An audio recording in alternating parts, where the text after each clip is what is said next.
Most people imagine evil as something obvious. They imagine it arriving loudly, like a tyrant seizing power, a war breaking out, a moment when the world clearly crosses a line. But history shows something far more unsettling.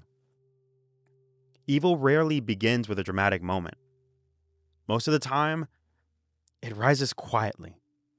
Societies rarely collapse into cruelty overnight. They drift there, slowly, step by step, compromise by compromise. At first, the changes are small enough that people barely notice. A rule shifts, a norm bends, a line that once seemed immovable suddenly becomes negotiable. And because each step feels minor, we convince ourselves nothing has really changed. The first stages of evil rarely look evil. They look like practicality, like things like security, protecting order, doing what's necessary in difficult times. And this is what makes it so dangerous.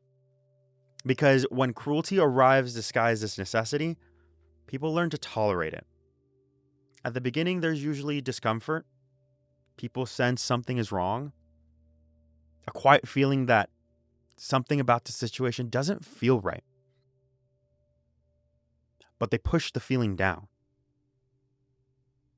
We tell ourselves it's temporary. Or we assume someone more powerful will correct the course.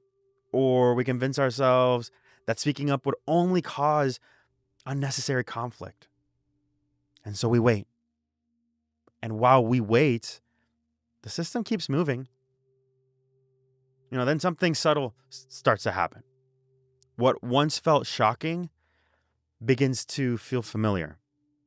Language changes, standards shift. And behavior that once would have been unthinkable slowly becomes routine. People adjust to the new environment. Not because they agree with it, but because human beings are remarkably good at adapting.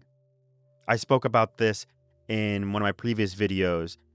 Evil is not created, it's incentivized. This is the quiet rise of evil. Not through monsters, not through villains announcing their intentions, because they rarely do that. But through ordinary people learning how to live with what once disturbed them. Over time, that resistance begins to fade. Not necessarily because people become cruel, but because resisting sometimes, is difficult. It's risky and lonely. When everyone around you accepts something, challenging it suddenly requires courage. And courage is expensive. It could cost friendships, careers, status, sometimes even safety. Your own or your friends or your family. So most people remain silent. And silence has a strange power because when nobody objects, it begins to feel like consent. People look around to see others accepting the situation. They assume, they must be the only ones who feel uneasy. So they say nothing. And the illusion of agreement grows stronger.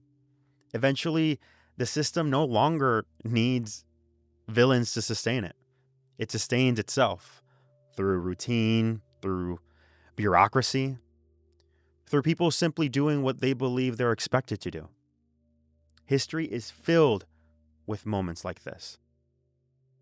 Moments when ordinary people participated in harmful systems, not because they were monsters, but because the system around them made cruelty feel normal. Responsibilities were divided. Therefore, the decisions were abstract. And the consequences of those decisions were often far away from the people carrying them out. And when the responsibility spread across thousands of people or millions of people, no single person feels responsible.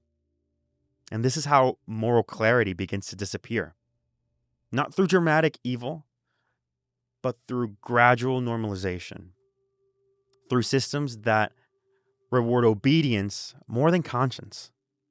Through systems where questioning authority feels more dangerous than going along with the crowd. And once cruelty becomes routine, it no longer feels like cruelty at all.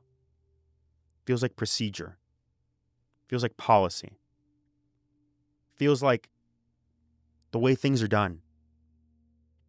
And this is the moment when societies face their real test. Not when evil appears, but when people must decide whether they will accept it or resist it. Because the truth is uncomfortable. Most evil doesn't rise because villains seize control.